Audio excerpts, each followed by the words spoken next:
నరసరావుపేటలోని కోట centre Tirumala apartment ఎదుట జనవరి 12వ తేదీన గుర్తు తెలియని వ్యక్తులు KH03 MK 3800 నెంబర్ గల మారుతి సుజుకి రెడ్ కలర్ కారును గేటు ముందు పార్కింగ్ చేసి వెళ్ళినట్లు అపార్ట్మెంట్ కమిటీ సభ్యులు తెలిపారు.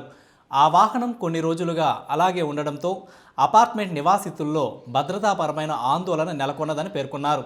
అపార్ట్మెంట్ నివాసితుల భద్రతను దృష్టిలో పెట్టుకుని వెంటనే స్పందించి ఆ వాహనానికి సంబంధించిన పూర్తి వివరాలు గుర్తించి తగిన చర్యలు తీసుకోవాలని కమిటీ సభ్యులు మీడియా ద్వారా పోలీసులను కోరారు. నరసరావుపేట రాజాగారి కోట నందు Tirumala palace Hindu block B block నందు గేటుకు అడ్డంగా KA03 MK 3800 12/1/26వ తేదీ నుండి ఇక్కడ గేటుకు అడ్డంగా పెట్టి ఉంది.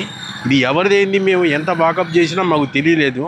కాబట్టి డిపార్ట్మెంట్ వారికి దీని ఎందుకు మేము కమిటీ వారి నుంచి మీకు విన్నపంగా తెలియజేయడం జరుగుతుంది. దీని మీద తగు చర్యలు తీసుకొని గవర్నమెంట్ వారు ఇది ఎవరిదైతే వాళ్ళకి హ్యాండ్ ఓవర్ చేయవలసిందిగా ప్రార్థిస్తున్నాం.